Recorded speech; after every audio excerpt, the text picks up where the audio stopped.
Sickle cell anaemia. আজকে অ্যানিমিয়ার ৮ নম্বর part নিয়ে চলে এসেছি। ইতিমধ্যে ৭টা পার্ট অ্যানিমিয়ার কমপ্লিট হয়ে গেছে, যার মধ্যে মোটামুটি 50% অ্যানিমিয়ার আমি কমপ্লিট করে দিয়েছি।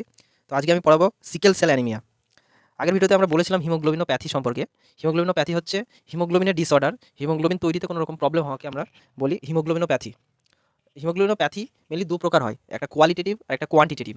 কোয়ান্টিটেটিভ মানে হচ্ছে যদি যে আলফা বা বিটা গ্লোবিন চেন তৈরি হয় সেগুলোর কোয়ান্টিটি অর্থাৎ সংখ্যায় যদি কমে যায় তাকে আমরা কোয়ান্টিটেটিভ হিমোগ্লোবিনোপ্যাথি বলি, যার উদাহরণ হচ্ছে thalassaemia.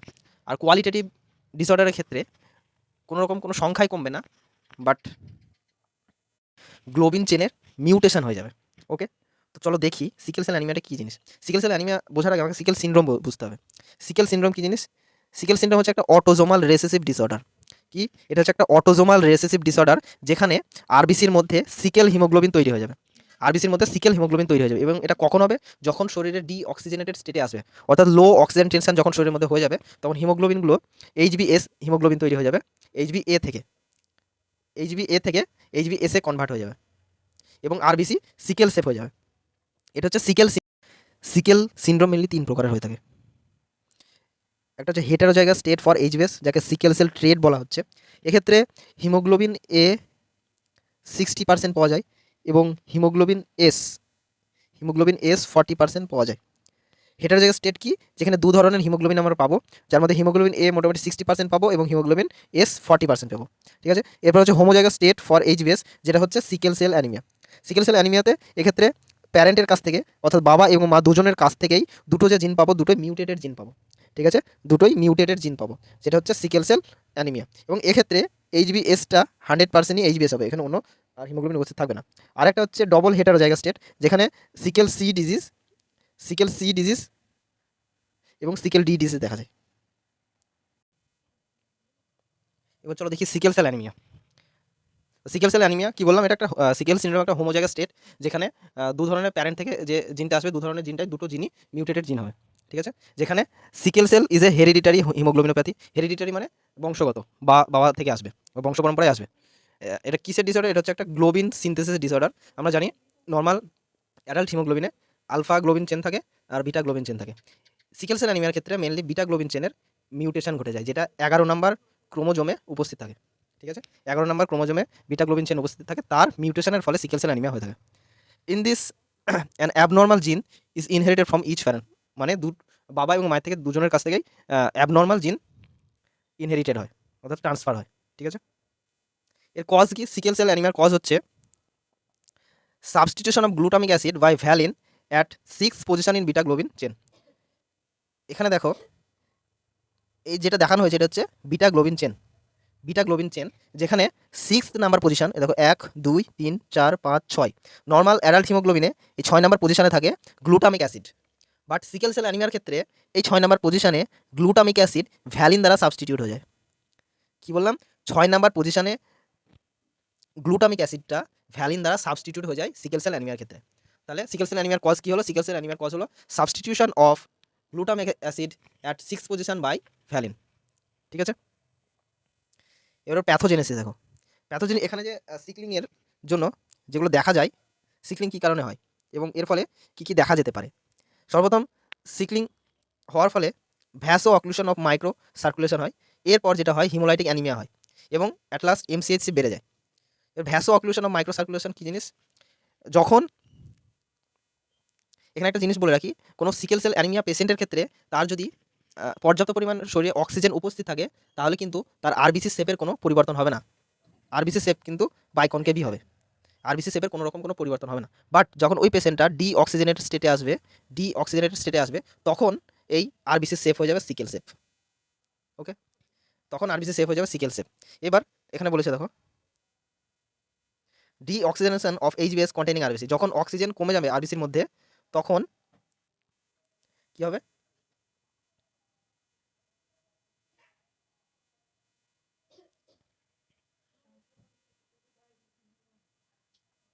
Distort the RBCs into classic sickle shape, যখন অক্সিজেন কমে যাবে আরবিসের মধ্যে, তখন আরবিসির শেপ সিকেল শেপ হয়ে যাবে। ঠিক আছে, and express high level of adhesion molecule, অর্থাৎ যে সিকেল শেপ আরবিসিগুলো থাকবে সেগুলো একে অপরের সাথে জুড়তে শুরু করবে, একে অপরের সাথে জুড়তে শুরু করবে। ওকে, এবং ভ্যাসো অক্লুশন আর মাইক্রো সার্কুলেশন একে অপরের সাথে জুড়ে গিয়ে কী হবে, স্টিকি হয়ে যাবে একে অপরের সাথে। মানে এটা ধরো সার্কুলেশনের লুমেন, এবং এখানে গিয়ে কী হবে, সব আরবিসিগুলো এক জায়গায় জড়ো হয়ে যাবে, এই জায়গাটাকে ব্লক করে দেবে, যাকে আমরা ভ্যাসো অক্লুশন অফ মাইক্রো সার্কুলেশন বলছি। তাহলে ভ্যাসো অক্লুশন অফ মাইক্রো সার্কুলেশন কী হলো, যখন ডি অক্সিজেনেটেড স্টেটে আসবে আরবিসি, তখন আরবিসিগুলো সিকেল শেপ হয়ে যাবে এবং একে অপরের সাথে অ্যাডহেশন হয়ে যাবে, জুড়ে যাবে, এবং যখন মাইক্রো সার্কুলেশনে যাবে অর্থাৎ ক্যাপিলারি ব্লাড ভেসেলে যাবে, তখন কী হবে, ব্লক করে দেবে জায়গাটা, যাকে আমরা ভ্যাসো অক্লুশন অফ মাইক্রো সার্কুলেশন বলছি। ঠিক আছে, এই ছবিতে দেখানো হয়েছে, দেখো এটা হচ্ছে আর্টারি, যেখানে সব ধরনের ব্লাড সেলই আছে, আরবিসি শেপ, সিকেল শেপও আছে, নর্মালও আছে, এবং যখন এটা মাইক্রো সার্কুলেশনে গিয়েছে অর্থাৎ ক্যাপিলারিতে গিয়েছে, তখন এই যে সিকেল শেপ আরবিসিগুলো এক জায়গায় জড়ো হয়ে গেছে, স্টিকি হয়ে গেছে, এবং জায়গাটাকে ব্লক করে দিয়েছে, যাকে আমরা ভ্যাসো অক্লুশন অফ মাইক্রো সার্কুলেশন বলছি। ঠিক আছে, এবং এটা যখন এই vaso occlusion of micro circulation হয়, তখন এই যে আরবিসিগুলোর শেপ আবার নর্মাল শেপে আসতে পারে, অর্থাৎ বাইকনকেভ শেপে আসতে পারে, একবার যদি হয়, একবার সিকেল শেপ হলো, এটা আবার নর্মাল শেপে আসতে পারবে। বাট এই জিনিসটা যখন রিপিটেডলি বারবার ঘটতে থাকে, ডি অক্সিজেনেশন বারবার হতে থাকে এবং বারবার সিকেল শেপ হতে থাকে, তখন একটা টাইম পর গিয়ে আরবিসি যে মেমব্রেন সেটা ড্যামেজ হয়ে যায় পার্মানেন্টলি, এবং আরবিসি বিকাম ইরিভার্সিবল সিকেল। মানে একটা টাইম পর যখন বারবার এটা হতে থাকে, তখন মেমব্রেনটা ড্যামেজ হয়ে যায় এবং পার্মানেন্টলি সিকেল শেপ আরবিসি হয়ে যায়, তখন আর কোনো রকম আর চেঞ্জ হয় না, নর্মাল অবস্থায় আসে না। তখন এই আরবিসি, এই সিকেল শেপ আরবিসি যখন স্প্লিনের মধ্যে দিয়ে ট্রান্সফার হয়, তখন স্প্লিন এটাকে অ্যাবনর্মাল সেল ভেবে তখন কী করে ফ্যাগোসাইটিস করে দেয়। স্প্লিনিক সিকোয়েস্টেশন যখন হয়, যখন স্প্লিনের মধ্যে দিয়ে যায়, সাইনোসয়েডের মধ্যে দিয়ে, তখন কি হয়, ফ্যাগোসাইটিস হয়ে যায় ওই আরবিসি। ওকে, ফ্যাগোসাইটিস করে দেয় এবং আরবিসিকে ডিস্ট্রয় করে দেয়, যাকে আমরা এক্সট্রা ভাস্কুলার হিমোলাইসিস বলছি, এবং এর কারণে হিমোলাইটিক অ্যানিমিয়াও হয়ে থাকে। ঠিক আছে, এবং এখানে আরেকটা জিনিস হয়, যখন মেমব্রেন ড্যামেজ হয়ে যায় রিপিটেডলি, নর্মাল অবস্থায় আবার সিকেল সেল হওয়ার সময় যখন মেমব্রেনটা ড্যামেজ হয়ে যায়, তখন কি হয়, আরবিসির মধ্যে থাকা যে ওয়াটার এবং পটাশিয়াম কি হয়, আরবিসি থেকে বেরিয়ে চলে আসে, এবং আরবিসির মধ্যে একটা ইন্ট্রাসেলুলার ডিহাইড্রেশন দেখা যায়, অর্থাৎ জল বেরিয়ে চলে আসে, এবং জল বেরিয়ে আসার কারণে আরবিসির মধ্যে থাকা যে হিমোগ্লোবিনের কনসেন্ট্রেশন বেড়ে যায়। হিমোগ্লোবিন কনসেন্ট্রেশন বেড়ে যাওয়া মানে কি, এমসিএইচসি ইনক্রিজ হওয়া। আমরা জানি এমসিএইচসি মানেই হচ্ছে হিমোগ্লোবিন কনসেন্ট্রেশনকে বোঝায়। হিমোগ্লোবিন কনসেন্ট্রেশন বেড়ে গেলে এমসিএইচসি বেড়ে গেল। তাহলে বোঝা গেল প্যাথোজেনেসিসে কী হচ্ছে। প্যাথোজেনেসিসে 3টে ঘটনা ঘটছিল। একটা হচ্ছে ভ্যাসো অক্লুশন অফ মাইক্রো সার্কুলেশন, যেটা আমি বললাম যে যখন ডিঅক্সিনেট স্টেটে আসবে, তখন সিকেল শেপ হয়ে যাবে, এবং মাইক্রো সার্কুলেশনে কী হবে, এগুলো স্টিকি হয়ে এক জায়গায় জড়ো হয়ে যাবে এবং ব্লক করে দেবে জায়গাটায়, যাকে আমরা ভ্যাসো অক্লুশন অফ মাইক্রো সার্কুলেশন বলছি। এবং হিমোলাইটিক অ্যানিমিয়া কখন হবে, যখন এই জিনিসটা যখন বারবার ঘটতে থাকবে, সিকেল শেপ আবার নর্মাল অবস্থায়, এই জিনিসটা যখন বারবার ঘটতে থাকবে, তখন একটা টাইম পর গিয়ে আরবিসি মেমব্রেনটা ড্যামেজ হয়ে যাবে, এবং ড্যামেজ হয়ে যাওয়ার ফলে এটা পার্মানেন্টলি সিকেল শেপ হয়ে যাবে। তখন স্প্লিনের মধ্যে দিয়ে যখন ট্রান্সফার হবে, তখন স্প্লিন একে ফ্যাগোসাইটোসিস করে দেবে। ফ্যাগোসাইটোসিস করার ফলে কী হবে, হিমোলাইটিক অ্যানিমিয়াটা হচ্ছে। এবং এমসিএইচসি কখন বাড়বে, যখন মেমব্রেন ড্যামেজ হয়ে যাবে, তখন কী হবে, আরবিসির মধ্যে থেকে জল এবং পটাশিয়ামও বেরোতে থাকবে, এবং আরবিসির মধ্যে একটা ডিহাইড্রেশন দেখা যাবে, এবং হিমোগ্লোবিনের কনসেন্ট্রেশন বেড়ে যাবে, এর ফলে এমসিএইচসি বেড়ে যাবে। এটা হচ্ছে pathogenesis of sickle cell anaemia. Okay, এবার কোন কোন ফ্যাক্টর সিকলিং তৈরিতে অ্যাফেক্ট করে।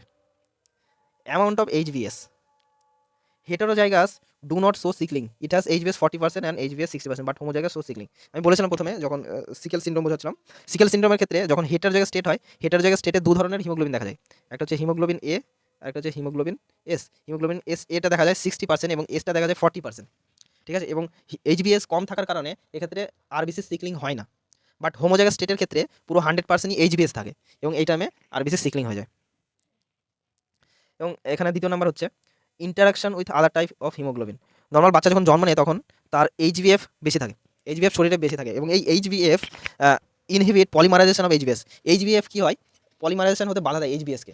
বাচ্চা যখন জন্ম নেয়, তখন তার শরীরে হিমোগ্লোবিন এফ বেশি থাকে, এবং এই হিমোগ্লোবিন এফ এইচবিএস হতে দেয় না। ওই জন্য বাচ্চাদের ক্ষেত্রে জন্মানোর পর তাদের সিকেল সেল অ্যানিমিয়া অতটা দেখা যায় না। কখন দেখা যায়, after 5 to 6 month after birth, মানে জন্মার 5 থেকে 6 মাস পর দেখা যায়। ঠিক আছে, আর 3 হচ্ছে MCHC value, any condition that increase MCHC increase sickling. যে কোনো কারণে যদি এই এমসিএইচসি বেড়ে যায়, সেক্ষেত্রে কিন্তু আরবিসির শেপ চেঞ্জ হয়ে সিকেল সেল হয়ে যাবে। ঠিক আছে, এছাড়াও পিএইচ চেঞ্জ হলে সেক্ষেত্রেও ডিঅক্সিজেনেশন স্টেট হয়ে যায়, অর্থাৎ অক্সিজেন কমে যায় এবং সিকেল সেল আরবিসি তৈরি হয়ে যায়। ওকে, এই 4টে ইম্পর্টেন্ট ফ্যাক্টর দ্যাট অ্যাফেক্ট সিকলিং। এবার হচ্ছে ক্লিনিক্যাল ফিচারের মধ্যে পড়ছে সর্বপ্রথম অ্যানিমিয়া কেন দেখা যাবে, সিকেল সেল আরবিসি হলো, সিকেল শেপের আরবিসি হলো, ঠিক আছে, বাট সেক্ষেত্রে অ্যানিমিয়া কেন দেখা যাবে, হিমোগ্লোবিন কেন কমে যাবে। যখন সিকেল সেল আরবিসি তৈরি হচ্ছে তখন স্প্লিনের মধ্যে দিয়ে যখন ট্রান্সফার হচ্ছে তখন স্প্লিন কী করছে, একে ফ্যাগোসাইটোসিস করছে, এবং ফ্যাগোসাইটোসিসের ফলে কী হচ্ছে, আরবিসি ডিস্ট্রয় হয়ে যাচ্ছে এবং আরবিসির মধ্যে থাকা হিমোগ্লোবিনও ডিস্ট্রয় হয়ে যাচ্ছে। এই কারণে হিমোগ্লোবিনের অ্যামাউন্ট কী হচ্ছে, কমে যাচ্ছে শরীরে, ব্লাডে। তো এর কারণে কী হচ্ছে, অ্যানিমিয়া হচ্ছে, এবং এই অ্যানিমিয়ার ক্ষেত্রে জন্ডিসও দেখা যাবে। ঠিক আছে, ভ্যাসোঅক্লুশন ফেনোমেনন দেখা যাচ্ছে। ভ্যাসোঅক্লুশন ফেনোমেনন মানে মাইক্রোসার্কুলেশনে যে ব্লকেজটা হচ্ছে ওটা দেখা যাচ্ছে, ওটা একমাত্র সিকেল সেল অ্যানিমিয়ার ক্ষেত্রে দেখা যায়। ঠিক আছে, এটা বলছে দেখো reversible sickle cell express higher level of adhesion molecule and আর অ্যাবনর্মালি স্টিকি। মানে এই যে সিকেল সেল আরবিসি তৈরি হচ্ছে এগুলো সব একে অপরের সাথে স্টিকি হয়ে যায়, জুড়ে যায় এবং সার্কুলেশনে মাইক্রো সার্কুলেশনে গিয়ে ব্লকেজ করে দেয়। ঠিক আছে, এবং এখানে বলছে দেখো ভ্যাসো অক্লুশন সিমটমস আর most common manifestation of sickle cell anaemia. মানে সিকেল সেল অ্যানিমিয়ার ক্ষেত্রে এই ভ্যাসো অক্লুশন অফ মাইক্রো সার্কুলেশনটা সবথেকে বেশি ইম্পর্টেন্ট এবং সবথেকে বেশি এটা দেখা যায়, মোস্ট কমন। ঠিক আছে, এছাড়াও ক্লিনিক্যাল ফিচারের মধ্যে বোনের মধ্যে কী কী দেখা যায়, inflammation of bone of hand and feet, যাকে আমরা হ্যান্ড ফুট সিনড্রোম বলছি। এখানে দেখো হাতগুলো এইরকম হয়ে যাবে। এটা কেন হয়, যখন আর্টারি গিয়ে ক্যাপিলারিতে যাচ্ছে, ক্যাপিলারিতে তৈরি হচ্ছে ব্লাড, আর্টারি গিয়ে ক্যাপিলারিতে ব্লাড দিচ্ছে, সেই টাইমে কী হয়, ইন্টারনাল ডায়ামিটার কমে যায়, এবং এক্ষেত্রে যখন ওই মাইক্রো সার্কুলেশন অর্থাৎ ক্যাপিলারিতে যখন হয়ে যায়, স্টিকি হয়ে যায়, আরবিসিগুলো এক জায়গায় জড়ো হয়ে ব্লকেজ তৈরি করে, তখন কী করে আর ব্লাড ট্রান্সফার হতে পারে না, এবং ব্লাডগুলো জমা হয়ে গিয়ে এইভাবে একটা তৈরি করে, যাকে আমরা হ্যান্ড ফুট সিনড্রোম বলছি। ঠিক আছে, এটা সিকেল সেল অ্যানিমিয়ার ক্ষেত্রে দেখা যায়। এছাড়াও অ্যাভাস্কুলার necrosis of femoral head, অ্যাভাস্কুলার necrosis দেখা যায়, প্রমিনেন্ট চিক বোন, গালের বোনগুলো প্রমিনেন্ট হয়ে যায়। এখানে দেখো এই বোনগুলো সব মনে হচ্ছে বেরিয়ে এসছে, একদম প্রমিনেন্ট হয়ে গেছে, যেটা সিকেল সেল অ্যানিমিয়ার একটা সিমটমস। ঠিক আছে, এছাড়াও ক্রিউ কার্ড অ্যাপিয়ারেন্স অফ স্কালের অ্যাপিয়ারেন্সটাই চেঞ্জ হয়ে যাবে, এটা দেখো নর্মাল, এটা এক্সট্রা হয়ে গেছে, এটা সিকেল সেল অ্যানিমিয়ার ক্ষেত্রে দেখা যায়। ঠিক আছে, এছাড়াও ফিস মাউথ অ্যাপিয়ারেন্স অফ ভার্টিব্রার ফিস মাউথ অ্যাপিয়ারেন্স হয়ে যাবে। ঠিক আছে, এছাড়াও লাংসের ক্ষেত্রে অ্যাকিউট চেস্ট সিনড্রোম দেখা যাবে, যেখানে কফ, ফিভার, চেস্ট পেন দেখা যাবে, স্ট্রোক হতে পারে ব্রেনের, স্কিন আলসার হতে পারে, অ্যাপ্লাস্টিক ক্রিসিস হতে পারে। অ্যাপ্লাস্টিক ক্রিসিস কেন হয়, পারোভাইরাস B19 কারণে। এই সিকেল সেল অ্যানিমিয়ার ক্ষেত্রে পারোভাইরাস B19 ইনফেকশন করে, যার ফলে অ্যাপ্লাস্টিক ক্রিসিস দেখা যায়। ঠিক আছে, এছাড়াও স্প্লিনোমেগালি, এছাড়াও দেখা যায় prolong hypoxia and infarction can lead to autosplenectomy. এই প্রোলং হাইপক্সিয়া মানে প্রোলং যদি এভাবে অক্সিজেন কমে থাকে এবং সিকেল সেল আরবিসি তৈরি হয়ে থাকে, সেক্ষেত্রে অটোস্প্লিনেক্টমি হয়, যেটা ইনক্রিজ করে দেয় susceptibility of capsulated organism, capsulated হবে, capsulated organism like Haemophilus, influenza and pneumococcus. এই সমস্ত ব্যাকটেরিয়ার ইনফেকশনের চান্সটা অনেকটা বেড়ে যায় সিকেল সেল অ্যানিমিয়ার ক্ষেত্রে। সিকেল সেল অ্যানিমিয়ার ক্ষেত্রে আরেকটা জিনিস দেখা যায় যেটা ইম্পর্টেন্ট, যে সিকেল সেল অ্যানিমিয়া হলে সেক্ষেত্রে ফ্যালসিফেরাম ম্যালেরিয়ার অ্যাটাকটা বা এর প্যারাসাইটের লোডটা অনেকটা কমে যায়, লোডটা বেশি হয় না কখনো। অর্থাৎ ম্যালেরিয়া প্যারাসাইটের লোডটা কখনো বেশি হতে পারে না। কেন হতে পারে না, যখন ফ্যালসিফেরাম আমাদের মেনলি ম্যালেরিয়া 4 প্রকারের হয়ে থাকে, ম্যালেরিয়া প্যারাসাইট 4 প্রকারের হয়ে থাকে। তার এক নম্বর হচ্ছে Plasmodium vivax, Plasmodium falciparum, Plasmodium malariae and Plasmodium ovale. এর মধ্যে প্লাজমোডিয়াম ফ্যালসিফেরামটা সিকেল সেল অ্যানিমিয়ার ক্ষেত্রে ইম্পর্টেন্ট। এক্ষেত্রে কী হয়, যখন প্লাজমোডিয়াম ফ্যালসিফেরাম বডিতে ঢোকে তখন সে অক্সিজেনকে কনজিউম করে নেয়, মানে বেশি অক্সিজেনকে কী করে নিয়ে নেয়। এর ফলে কী হয়, ইন্টারসেলুলার পিএইচ ডিক্রিজ হয়ে যায়। ইন্টারসেলুলার পিএইচ ডিক্রিজ হলে প্রমোট সিকলিং, যেটা আমি ফ্যাক্টরস অ্যাফেক্টিং পিএইচ এর কথা বলেছিলাম, যে পিএইচ কমে গেলে কিন্তু সিকলিং হয়। অর্থাৎ এখানে ম্যালেরিয়া কী করলো, ফ্যালসিফেরাম ম্যালারি অক্সিজেনকে কনজিউম করে নিল, এর ফলে পিএইচ কমে গেল এবং সিকলিং আরবিসি তৈরি হয়ে গেল। এর ফলে এই সিকলিং আরবিসি যখন স্প্লিনের মধ্যে দিয়ে ট্রান্সফার হবে, তখন এই সিকলিং আরবিসি কী করবে, স্প্লিন ফ্যাগোসাইটোসিস করে দেবে। ফ্যাগোসাইটোসিসের ফলে আরবিসি, এটা ধরো আরবিসি, এর মধ্যে ধরো সমস্ত প্যারাসাইটগুলো আছে, ফ্যালসিফেরাম প্যারাসাইটগুলো, এবং স্প্লিন যখন এই টোটাল আরবিসিটাকে ডিস্ট্রয় করবে, এর সাথে সাথে এগুলোও প্যারাসাইটগুলোও ডিস্ট্রয় হয়ে যাবে। অর্থাৎ প্যারাসাইটের লোডটা কী হচ্ছে, কমে যাচ্ছে, লোডটাকে বাড়তে দিচ্ছে না। এটাই হয় সিকেল সেল অ্যানিমিয়ার ক্ষেত্রে, ফ্যালসিফেরামের লোডটা কখনো বাড়তে পারে না। এবার চলো দেখি ল্যাবরেটরি ডায়াগনোসিস। ল্যাবরেটরি ডায়াগনোসিস আমি কী কী দেখব, যদি আমি ব্লাড ফিল্মস দেখি, অর্থাৎ ব্লাড স্মেয়ার করে যদি আমি মাইক্রোস্কোপে দেখি, সেক্ষেত্রে সিকেল সেল তো দেখতে পাবো। এছাড়াও target cell, nucleated RBC, Howell Jolly body দেখতে পাবো। সিকেল সেল এখানে ধরো দেখিয়েছে, এটা হচ্ছে সিকেল সেল আরবিসি, এখানে নিউক্লিয়েটেড আরবিসি দেখিয়েছে, অর্থাৎ আরবিসির মধ্যে নিউক্লিয়াস উপস্থিত আছে। এখানে তো দেখিয়েছে টার্গেট সেল, এগুলো কিন্তু সিকেল সেল অ্যানিমাল ক্ষেত্রে দেখা যাবে। আর জেনারেল ব্লাড স্মেয়ার প্যারামিটার কি দেখা যাবে, এখানে haemoglobin 6 to 8 gram per decilitre হবে উইথ রেটিকুলোসাইটোসিস, এটা important. Reticulocyte sickle cell animal ক্ষেত্রে বেড়ে যাবে এবং হিমোগ্লোবিন হবে 6 to 8 গ্রাম পার ডেসিলিটার। কেন হবে, কারণ আরবিসির মধ্যে তো হিমোগ্লোবিন উপস্থিত থাকে, এবং যখন এই আরবিসিকে স্প্লিন ফ্যাগোসাইটোসিস করবে তখন হিমোগ্লোবিনও ডিস্ট্রয় হয়ে যাবে, এর ফলে হিমোগ্লোবিন কমে যাবে, এবং এটা মোটামুটি 6 to 8 গ্রাম পার ডেসিলিটার দেখা যাবে।